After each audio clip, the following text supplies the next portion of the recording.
Welcome to the introduction course for statistical analysis and R programming offered by St. Hua.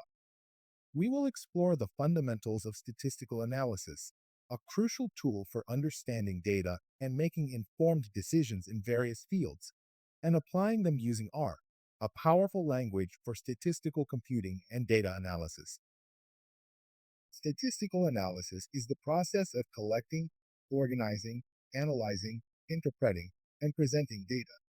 It is essential in numerous fields for understanding data and making evidence-based decisions, as it helps uncover patterns, trends, and relationships within data, leading to informed decision-making and problem-solving.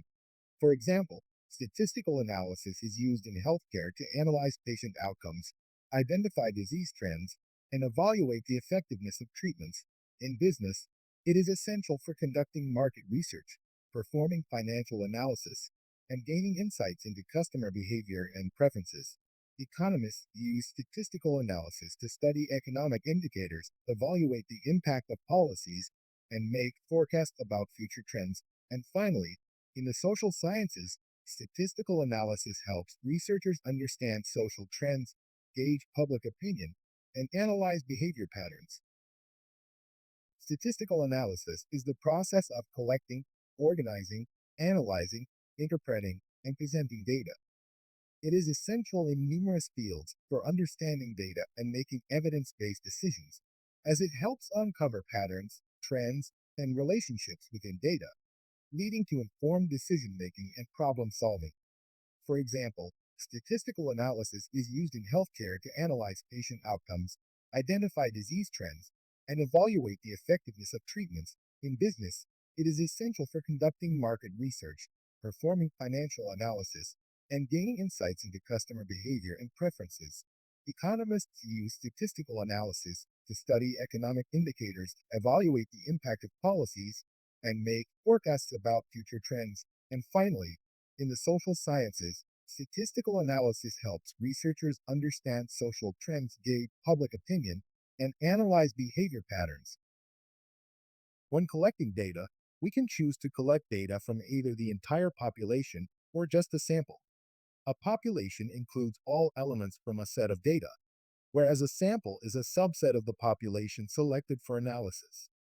For example, if we want to study the height of all students in a university, the population would be all students, while a sample might be a group of 100 students. Sampling is crucial because it is often impractical or impossible to collect data from an entire population. When collecting data, we need to know what kind of data we are collecting.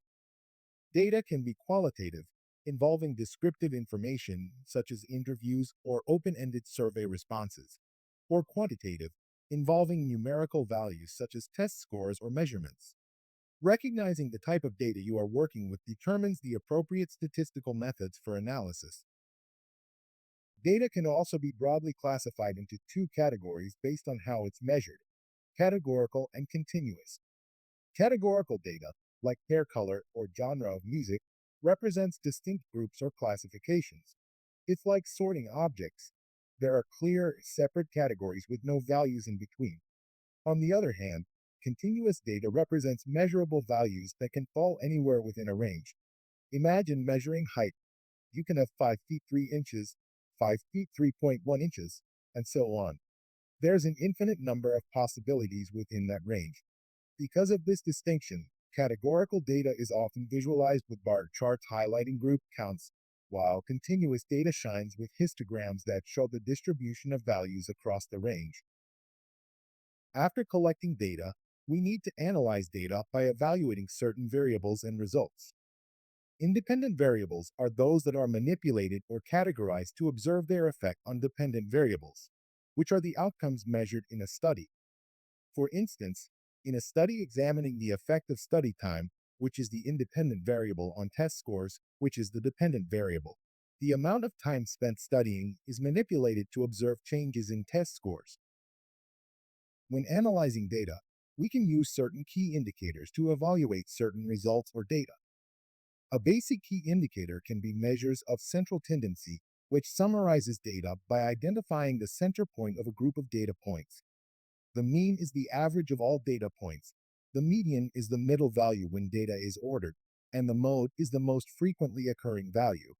Each measure has its own applications and is chosen based on the data distribution and presence of outliers. Another basic indicator is the measures of dispersion, which describe the spread of data points. The range is the difference between the highest and lowest values. Variance measures the average squared deviation from the mean, and standard deviation is the square root of variance. The higher they are, the higher the data dispersion. Understanding dispersion helps assess data variability and reliability. Hypothesis testing is essential for making inferences about populations from sample data, and it forms the foundation for statistical decision making.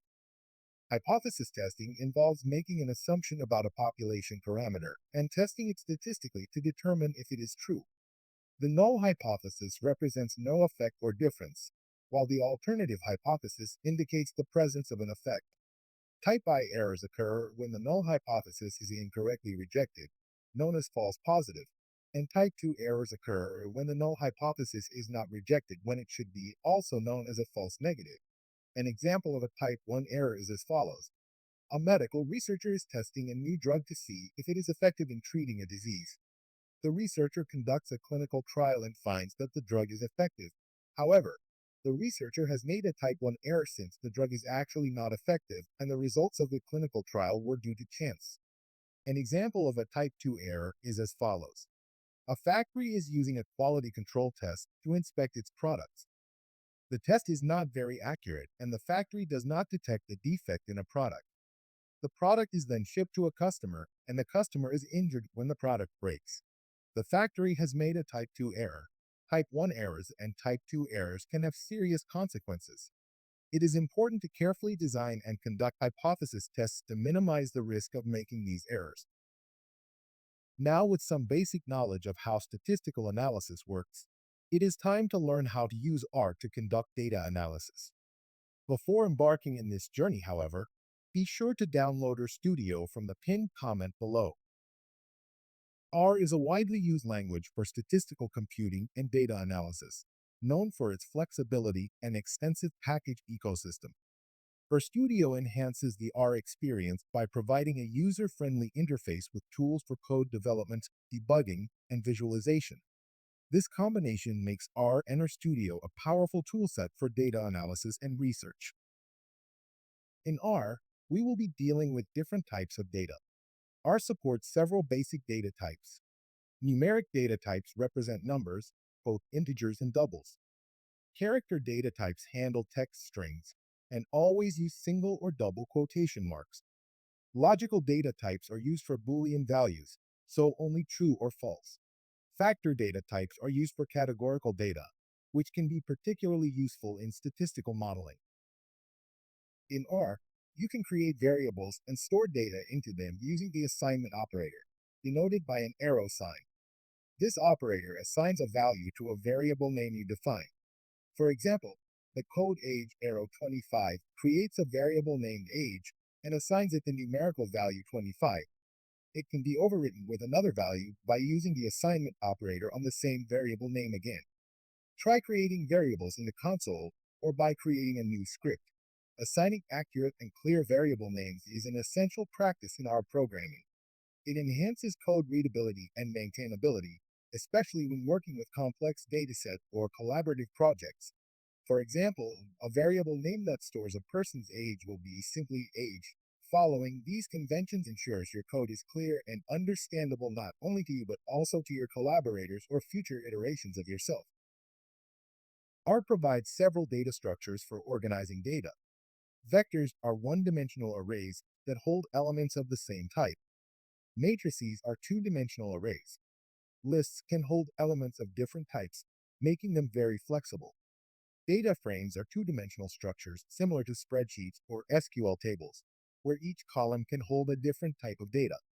Data frames can be viewed as tables by using the view function where the first letter has to be uppercase. All data structures can be stored in variables and their individual elements can also be accessed and overwritten using their indexes. R also provides a handy toolbox for mathematical operations. You can perform addition for combining values, subtraction for finding differences, multiplication to calculate products, and division to get quotients. Need to raise a number to a power? Use the exponentiation operator. And for those remainders after division, the modulus operator comes in useful. With these operators, R lets you tackle various mathematical calculations directly within its environment. R's if-else statements allow you to make decisions based on conditions within your code. These conditional statements rely on conditional operators like less or greater than, equal, and also, and or operators to evaluate whether a condition is true or false.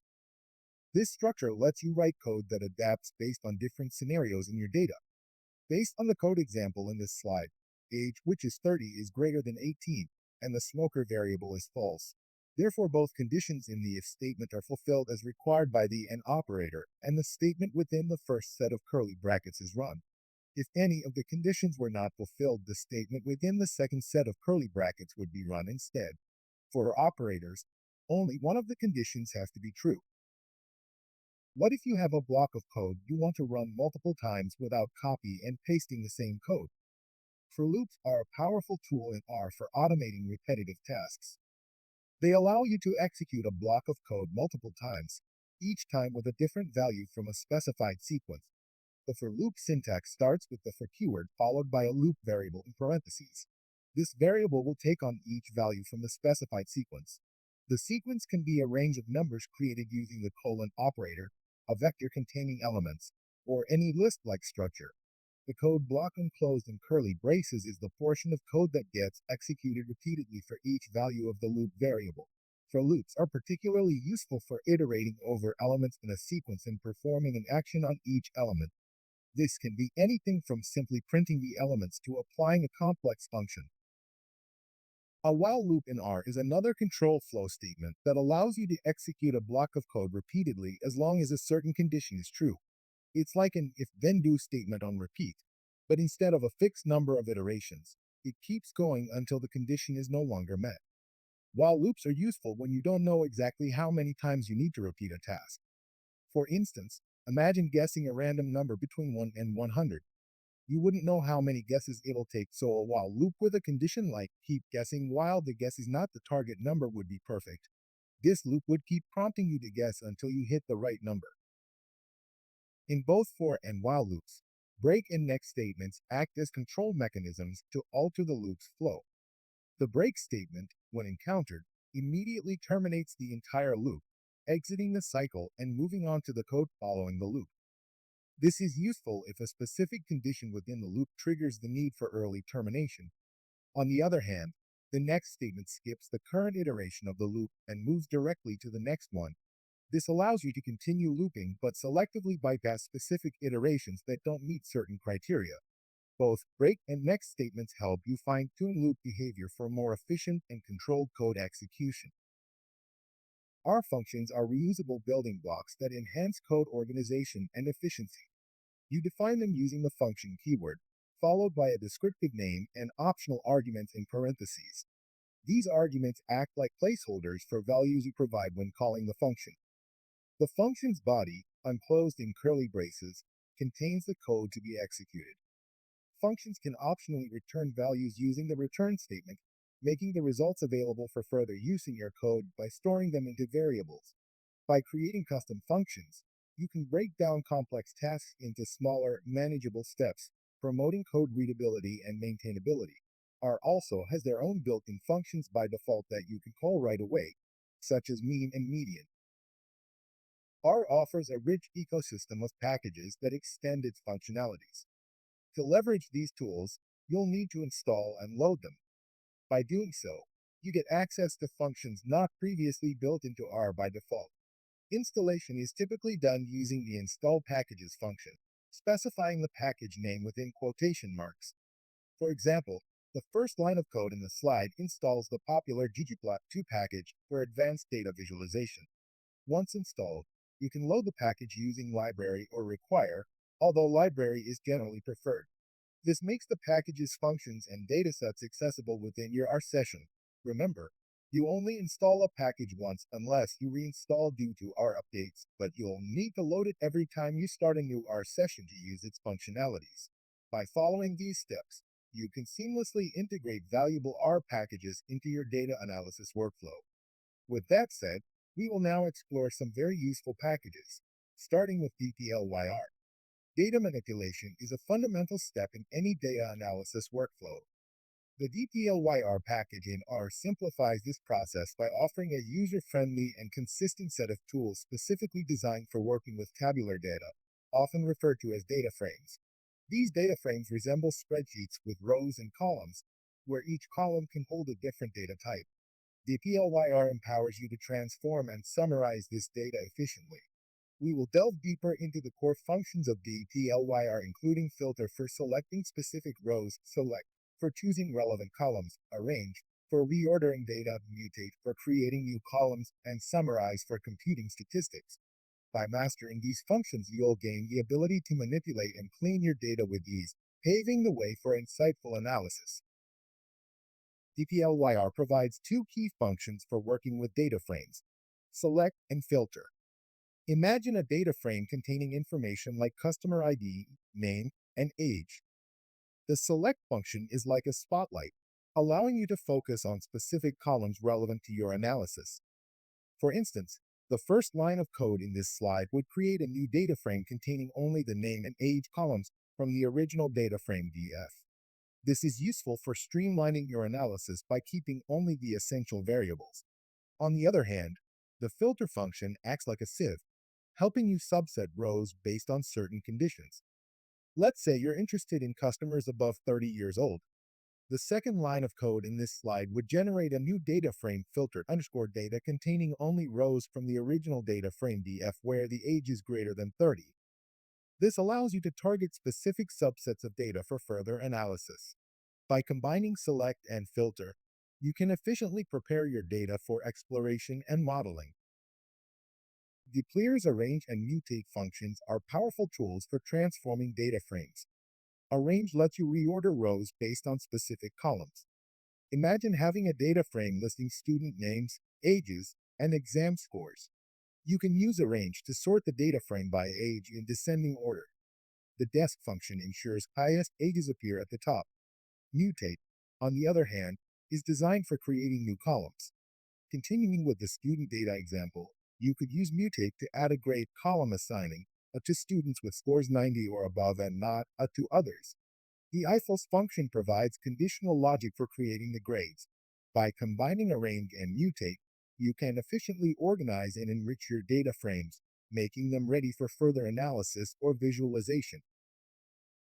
DPLYR can also summarize data by groups. The group by function segments your data frame based on a specific column, and the summarize function then calculates statistics for each group. Imagine a data frame with customer information, including city and purchase amount. You could use summarize to efficiently determine the average purchase amount in each city. This grouping and summarization approach is valuable for identifying trends and patterns within your data. Joining data frames is a fundamental operation in data analysis. It allows you to combine information from multiple datasets based on a common key variable. This can be essential for enriching your analysis and gaining a more comprehensive understanding of your data. DPLYR provides several join functions, including inner join, left join, right join, and full join, each suited for different scenarios. Inner join keeps only rows with matches in both datasets. Left join keeps all rows from the left table and matches from the right table. Right join keeps all rows from the right table and matches from the left table. Full join keeps all rows from both tables, including unmatched rows. Missing data, often represented by empty cells or NaN, also known as not in number values, is a frequent challenge in data analysis. It can arise due to various reasons, such as data collection errors or incomplete surveys. If left unaddressed, missing data can skew your analysis and lead to misleading results. DPLYR offers tools to identify and handle missing data effectively. The is/now function helps you pinpoint rows with missing values in at least one column and remove them, while techniques like na omit can remove rows with missing entries. Alternatively, Imputation methods like filling missing values with the mean or median can be employed to preserve data integrity. By carefully addressing missing data, you can ensure the reliability and robustness of your data analysis. Handling dates and times efficiently is crucial in data analysis. The Luberdate package simplifies parsing, manipulation, and conversion of date-time data, making it easier to perform time-based analyses. Functions like YMD and HEMS help in converting strings to date and time formats. Keep in mind this package is separate from the PLYR, so you might have to install this package if you have not done so. After cleaning the data, it is time to analyze it through data visualizations. The ggplot2 package is a very popular and useful package for this purpose due to its use of a consistent syntax, making it relatively easy to learn and enabling users to create a wide range of graphics with a common set of functions. The package is also highly customizable, allowing detailed adjustments to almost every element of a plot, something that default visualization functions in R struggle to achieve. ggplot2 is a powerful and versatile R package for creating statistical graphics. It is based on the grammar of graphics, a conceptual framework that decomposes plots into their basic visual components.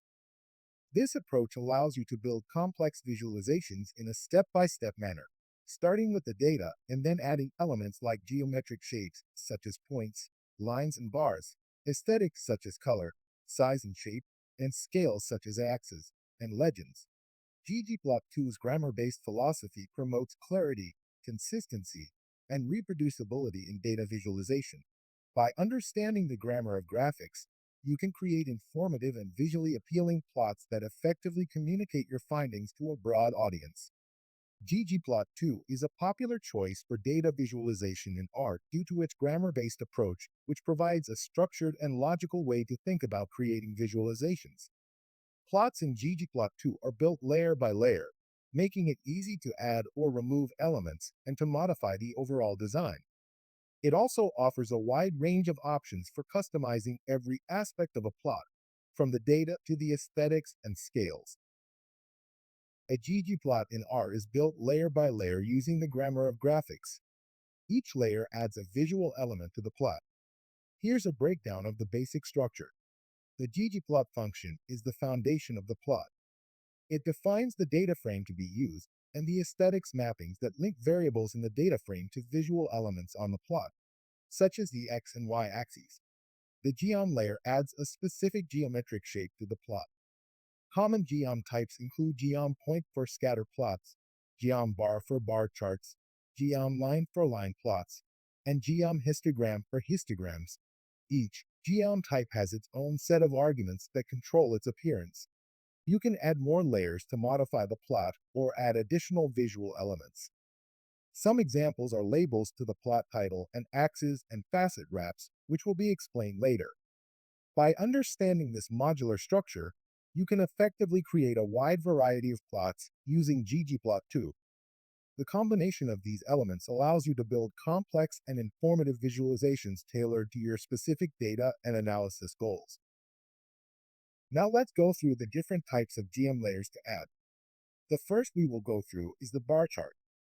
Bar charts are a fundamental visualization tool used to represent categorical data. ggplot2 provides a straightforward way to create bar charts using the geom_bar function. This layer allows you to visually represent the frequency or count of observations within each category. By customizing the appearance of the bar chart with elements like titles, labels, and colors, you can enhance readability and effectively communicate insights from your data. Here are the key steps involved in creating bar charts with ggplot2. First, we define the data frame we want to visualize and the aesthetic mappings using the ACE function. The X argument typically maps a categorical variable to the X-axis, and other aesthetics like fill or color can be used to represent additional data within the bars. We then add the geom_bar layer to the plot. This layer creates rectangular bars to represent the data according to the specified aesthetics. We can then enhance the plot by adding informative titles and labels using the labs function. You can also customize the appearance of the bars using aesthetics like fill or color, and by adjusting the width of the bars with the width argument in geom_bar. By following these steps and leveraging ggplot2's customization options, you can create clear and informative bar charts that effectively communicate the distribution of categorical data in your analysis. The next geom layer type is histograms. Histograms are a valuable tool for visualizing the distribution of continuous data. They provide a graphical representation of how frequently your data points fall within certain ranges of values. ggplot2's geom histogram function allows you to create informative histograms and customize their appearance to effectively communicate patterns in your data. Here are the key steps involved in creating histograms with ggplot2. First, we define the data frame you want to visualize and the aesthetic mappings using the A's function. The x argument typically maps a continuous variable to the x-axis. We then add the geom histogram layer to the plot. This layer creates bars to represent the frequency of data points within predefined bins or intervals along the x-axis. You also can customize the appearance of the histogram to improve readability and highlight key features of the data distribution. Here are some common customization options. The bin width argument controls the width of the bins in the histogram. Adjusting the bin width can affect how the data is grouped and visualized. The color or fill argument allows you to control aesthetics by filling the histogram bars with a specific color, or use color to represent additional data within the distribution. You can also use the labs function to add informative titles and labels to the axes of your histogram.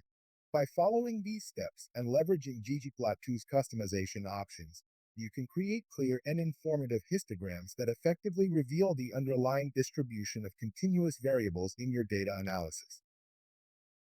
Another geom layer type is scatter plots.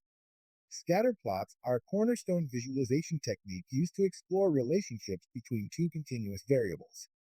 ggplot2's geom point function allows you to create scatter plots, where each data point represents a single observation from your data frame. By plotting these points on the x and y axes, you can visually identify patterns, trends, or clusters within your data. Additionally, ggplot2 provides tools to enhance scatter plots and reveal deeper insights. Here are the key steps involved in creating scatter plots with ggplot2. First, define the data frame you want to visualize and the aesthetic mappings using the A's function. The x argument typically maps a continuous variable to the x-axis, and the y argument maps another continuous variable to the y-axis. We will then add the geom point layer to the plot. This layer creates geometric shapes to represent each data point in your dataset. You can customize the appearance of the scatter plot to improve readability and highlight relationships. You can use the color or fill aesthetics to color the data points based on a third variable, revealing potential subgroups within the data. The alpha argument controls the transparency of the data points, which can be useful for visualizing overlapping points in dense scatter plots. The geom smooth layer adds a trend line or other smoothing functions to the scatter plot, helping to summarize the overall relationship between the two variables. By following these steps and leveraging ggplot2's customization options, you can create informative scatter plots that effectively reveal patterns, trends, and potential correlations between continuous variables in your data analysis. The last type of geom layer we will go through is line graphs. Line graphs are a powerful tool for visualizing trends and patterns over time. ggplot2's geom line function allows you to connect data points chronologically, creating a line that depicts how a variable changes over time. This visualization technique is particularly useful for analyzing time series data, where the order of observations is significant. By using line graphs, you can identify trends, seasonality, or other patterns in your data. We first define the data frame you want to visualize and the aesthetic mappings using the A's function. The x argument typically maps a time variable such as date, month, or year to the x-axis, and the y argument maps a numerical variable representing the value you want to track over time to the y-axis. We then add the geom line layer to the plot. This layer connects the data points in your time series with a line, allowing you to visualize how the value changes over time. You can customize the appearance of the line graph to improve readability and highlight trends. The color aesthetic allows you to control the color of the line, which can be helpful for differentiating between multiple time series on the same plot. The line type argument lets you change the line style, for example, solid, dashed, dotted, to add visual interest or to distinguish between different lines. You can also use the labs function to add informative titles and labels to the axes of your line graph. By following these steps and leveraging ggplot2's customization options, you can create clear and informative line graphs that effectively communicate trends and patterns over time in your data analysis. Customizing your ggplot2 graphs is essential for creating clear, informative, and visually appealing data visualizations. ggplot2 offers a rich set of tools that allow you to modify various aspects of your plots, including titles, labels, themes, colors, and more. By effectively customizing your plots, you can tailor them to your specific audience and analysis goals. Some key ways to customize ggplot2 graphs include titles and labels. Use ggtitle to add a title to your plot using this function. Customize the x-axis and y-axis labels with labs. These elements help viewers understand the purpose and content of your visualization. Additionally, ggplot2 comes with a variety of built-in themes that control the overall look and feel of your plot. You can use functions like theme BW, theme classic, or theme minimal to apply a predefined theme. Themes can significantly impact the readability and professionalism of your plots. ggplot2 also allows you to customize many other visual aspects of your plots, including colors of data points, lines, and bars using the color aesthetic, line styles such as solid, dashed, and dotted using the line type aesthetic, point shapes such as circles, squares, and triangles using the shape aesthetic, background fill color using the plot, background argument, and font sizes and styles using the theme function. By effectively using these customization options, you can create ggplot2 graphs that are not only informative but also visually engaging and tailored to your specific needs. Faceting is a powerful technique in ggplot2 that allows you to create multi-panel plots. These plots display subsets of your data in separate panels, facilitating comparison and identification of patterns across different categories or groups within your data. ggplot2 offers two main functions for faceting: facet wrap and facet grid. The facet wrap function creates a strip of panels, typically arranged horizontally or vertically. You specify a variable within the tilde notation, and ggplot2 will create a separate panel for each unique value of that variable in your data. This is useful for comparing trends or patterns across different categories of a single variable. The facet grid function provides more flexibility for creating multi-panel layouts. You define the arrangement of panels using a formula with rows and columns separated by tilde. Each term in the formula specifies a variable that will be used to split the data into panels. This allows you to create grids of panels to compare data across multiple variables simultaneously. By using faceting effectively, you can present complex data relationships in a clear and concise manner, enabling viewers to make informed comparisons and gain deeper insights from your analysis. As you become more proficient with ggplot2, you can explore advanced techniques that unlock even greater potential for data visualization. These techniques allow you to create more complex and informative plots that can reveal deeper insights from your data. ggplot2 itself is primarily designed for creating single plots. However, you can combine multiple ggplot2 plots into a single figure using the gridextra package.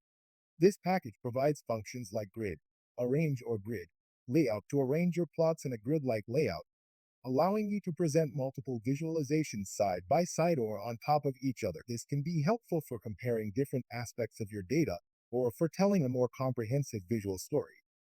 With the Plotly package, you can convert your ggplot2 creations into interactive web-based visualizations.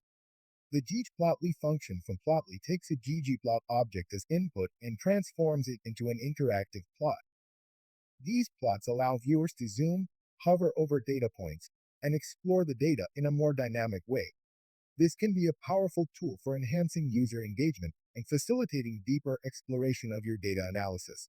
By mastering these advanced techniques, you can create sophisticated and informative data visualizations that effectively communicate insights and empower your audience to interact with your data in a meaningful way.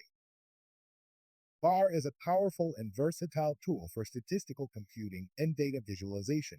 It offers a wealth of features and functionalities that can be applied to a broad range of data analysis tasks.